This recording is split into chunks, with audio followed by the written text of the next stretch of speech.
Hi friends, welcome to our channel.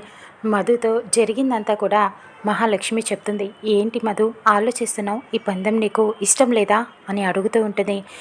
ఇష్టం లేదని కాదు అని మధు చెప్పడంతో, అయితే మరి ఇంకేంటి, ఎలాగైనా సీతే ఓడిపోతుంది, అది ఖాయం అని చెప్తూ ఉంటుంది మహాలక్ష్మి.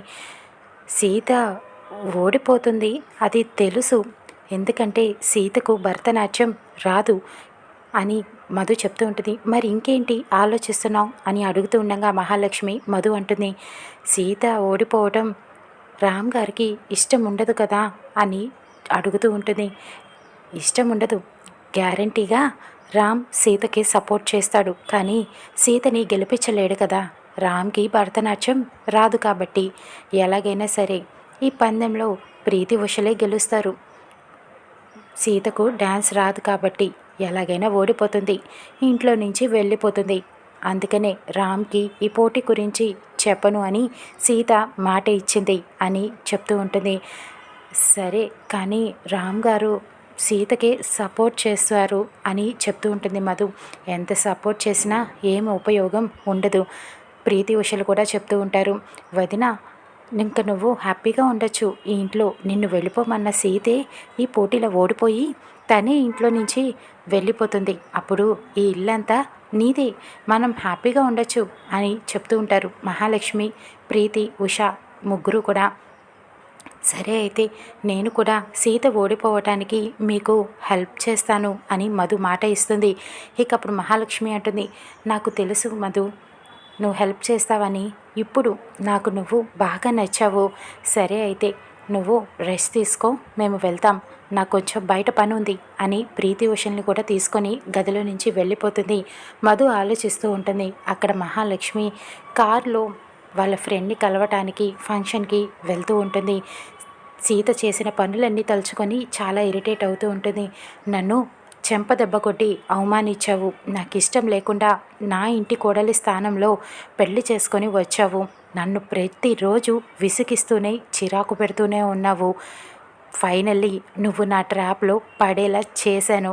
ఖచ్చితంగా ఈ పోటీలో నువ్వు ఓడిపోతావు, ఇంటి నుండి బయటికి నిన్ను గెంటేస్తాను, మధుని నా కోడలిగా తెచ్చుకుంటాను అని సంతోషపడుతూ ఉంటుంది. ఎదురుగా ఒక ఆటో వస్తూ ఉంటుంది. అందులో సుమతి ఉంటుంది. ఆటోలో గుడికి తీసుకువెళ్ళమని సుమతి అడుగుతూ ఉంటుంది. తొందరగా తీసుకెళ్ళు డ్రైవర్, గుడి తలుపులు మూసేస్తారు అని సుమతి చెప్తుంది. ఇక ఆటో డ్రైవర్ వస్తూ ఉండగా ఎదురుగా మహాలక్ష్మి కారు వస్తుంది. తను రాంగ్ రూట్లో వస్తూ ఉంటుంది. మహాలక్ష్మి ఒక్కసారిగా ఆటోకి డాష్ ఇవ్వబోతుంది, గుద్దేయకుండా ఆగిపోతుంది. మహాలక్ష్మి ఆటో డ్రైవర్ని తిడుతూ ఉంటుంది. ఏ కళ్ళు కనిపించట్లేదా, ఏం చూసుకొని నడుపుతున్నావు ఆటోని అని కోప్పడుతూ అరుస్తూ ఉంటుంది. ఇక అప్పుడు ఆటో డ్రైవర్ కోపంతో కిందకి దిగుతాడు.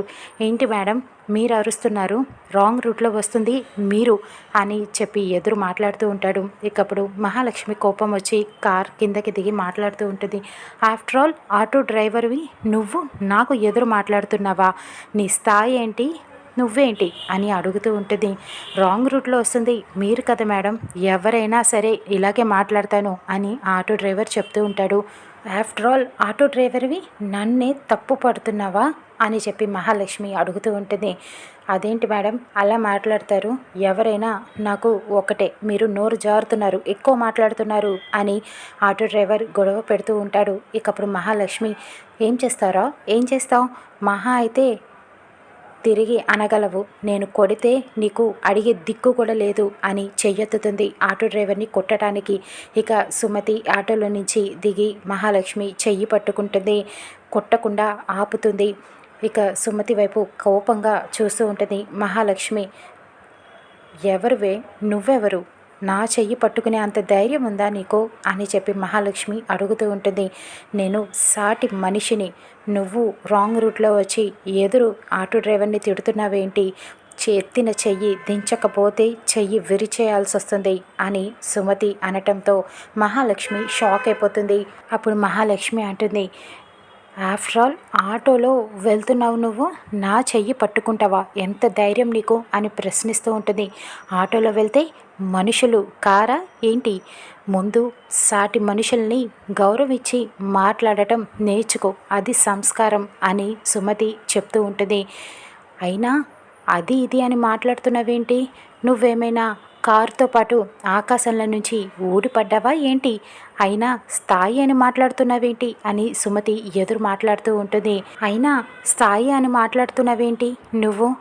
ఏదో నడి మంత్రపు శని నెత్తి మీద ఉన్నట్టు నువ్వు ఎవరో దానం చేస్తే ఇలాగా ఆస్తి అనుభవిస్తున్నట్టుగా ఉంది. నువ్వు పుట్టుకతోనే ఏమీ ఆస్తిపరురాల్లాగా కనిపించట్లేదు నాకు అని సుమతి అనటంతో మహాలక్ష్మి షాక్ అవుతుంది. అంతా తెలిసినట్టు మాట్లాడుతున్నావేంటి? నా పుట్టుక, నేను ఎక్కడి నుంచి వచ్చానో అన్నీ తెలిసినట్టు చెప్తావేంటి అని మహాలక్ష్మి అడుగుతూ ఉంటుంది. అంతే, కొంతమంది మొహం చూస్తే ఇట్టే తెలిసిపోతుంది అని సుమతి చెప్తూ ఉంటుంది. అయినా ఆటో డ్రైవర్ని చులకనగా మాట్లాడుతున్నావేంటి? అతను తలుచుకుంటే అతన్ని కొట్టావు అనుకో, వాళ్ళ యూనియన్ వాళ్ళు ఊరుకుంటారు అనుకుంటున్నావా? మొత్తం అందరూ వచ్చి నీకు అడ్రస్ లేకుండా చేస్తారు అని మాట్లాడుతూ ఉంటుంది. అవును మేడం, నన్ను కొడితే మా యూనియన్ వాళ్ళు ఎవరు ఊరుకోరు, వచ్చి ఆవిడికి బుద్ధి చెప్తారు అని చెప్తూ ఉంటాడు ఆటో డ్రైవర్. ఇకప్పుడు మహాలక్ష్మి, ఏంటి అతన్ని రెచ్చగొడుతున్నావా? నాతోనే పెట్టుకున్నావు కదా, నీకు అడ్రస్ లేకుండా చేస్తాను, దీంతో ఎందుకు పెట్టుకున్నానా అని అనుకునేలా చేస్తా, తగిన శాస్తి నీకు చేస్తాను అని సుమతికి వార్నింగ్ ఇచ్చి మరీ వెళ్తుంది మహాలక్ష్మి. ఇకప్పుడు ఆటో డ్రైవర్, చాలా థ్యాంక్స్ మేడం, నాకు సపోర్టివ్గా మాట్లాడారు, ఆవిడికి తగిన బుద్ధి చెప్పారు అని ఆటో డ్రైవర్ సుమతికి థ్యాంక్స్ చెప్తూ ఉంటాడు. ఇక సుమతి అనుకుంటుంది, నాతోనే పెట్టుకున్నావు కదా, ఇది నీకు జస్ట్ శాంపిల్ మాత్రమే మహాలక్ష్మి, నేనంటే ఏంటో నీకు చూపిస్తాను, నీకు ముందు ముందు చాలా ట్విస్టులు ఇస్తాను అని సుమతి అనుకుంటుంది. ఇక మహాలక్ష్మి అదే అవమానంతో ఇంటికి వెళ్తూ ఉంటుంది. అక్కడ డైనింగ్ టేబుల్ దగ్గర మహాలక్ష్మి ఇంట్లో అందరూ భోజనానికి కూర్చుంటారు. జన మహాలక్ష్మి ఇంకా ఫంక్షన్ నుంచి రాలేదా అని అడగటంతో గిరి ఇంకా రాలేదు, వస్తూ ఉంటారులే, ఈలోపు మనం తినేద్దాం అని చెప్పడంతో రామ్, సీత ఏది, భోజనానికి రాలేదు అని సీతను పిలుస్తూ ఉంటాడు. సీత డ్రెస్ వేసుకొని ప్రాక్టీస్ వేషంలో కిందకి వస్తుంది. రామ్ అందరూ కూడా చూసి సీతను ఆశ్చర్యపోతారు. ఏంటిది, కొత్తగా కనిపిస్తున్నావు అని రామ్ అడుగుతూ ఉంటాడు.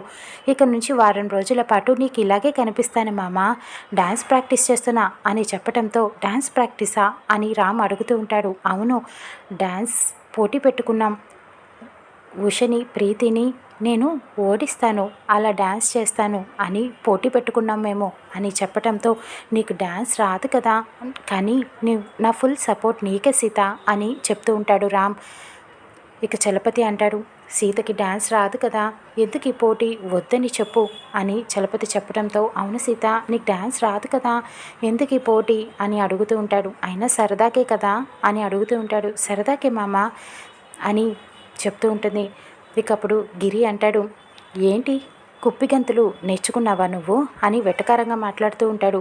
మామ, నువ్వు పాట పెట్టు, నేను డ్యాన్స్ వేసి చూపిస్తాను అందరికీ, నన్ను వెటకారంగా మాట్లాడుతున్నారు కదా, నాకు ఎంతవరకు డ్యాన్స్ వచ్చిందో చూపిస్తాను అని రామ్ ఫోన్ తీసుకొని సాంగ్ పెడుతుంది. ఇక డ్యాన్స్ చేస్తూ ఉంటుంది సీత. డ్యాన్స్ చేస్తూ ఉండగా మధ్యలో మహాలక్ష్మి వస్తుంది. ఇక ఇటు పక్కన రాజ్యం సాంబార్ గిన్నె పట్టుకొని వస్తూ ఉంటుంది. సీత డ్యాన్స్లో చూసుకోకుండా సాంబార్ గిన్నెని తన్నేస్తుంది. అది కాస్త వెళ్ళి మహాలక్ష్మి మీద పడుతుంది. చీరంతా పాడైపోతుంది. చాలా కోపంగా చూస్తూ ఉంటుంది. ఏంటి సీత, ఏంటిది అని అడుగుతూ ఉంటుంది. సారీ అత్తయ్య, చూసుకోలేదు, డ్యాన్స్లో మునిగిపోయి పొరపాటున జరిగిపోయింది అని సారీ చెప్తూ ఉంటుంది.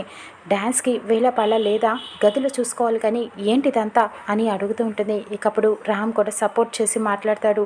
సారీ పిన్ని, కావాలని చెయ్యలేదు, సీత పొరపాటున చేసింది అని వెనకేసుకొస్తూ ఉంటాడు. ఇక వెళ్ళి వాష్ చేసుకోండి అత్తయ్య, పోతుందిలే అని సీత చెప్తూ ఉంటుంది. అదే నా మొహం మీద పడితే ఏమయ్యేది అని మహాలక్ష్మి అడుగుతూ ఉంటుంది. సబ్బు పెట్టి కడుక్కుంటే పోతుంది అని చెప్తూ ఉంటుంది. చూసావా ఎంత పొగరుగా సమాధానం చెప్తుందో అని జన అంటాడు. పొగరుగా కాదు, క్యాజువల్గానే చెప్పాను అని సీత అంటుంది. సారీ పిన్ని, ఇంకొకసారి ఇలా జరగకుండా చూసుకుంటానని ఇక అనటంతో మహాలక్ష్మి కోపంగా లోపలికి వెళ్ళిపోతుంది. చూసావా సీత, అందరూ నీ వల్ల హర్ట్ అయ్యారు, భోజనం చేయకుండా వెళ్ళిపోయారని చెప్తాడు రామ్. నేను హర్ట్ అయ్యాను, నాకు కూడా గిన్నె తగిలింది చేతికి, నాకు కూడా బాధగా ఉంది అని గదిలోకి వెళ్ళిపోతుంది. సీత కాళ్ళు నొప్పులు వస్తున్నాయని నొక్కుకుంటూ ఉంటుంది.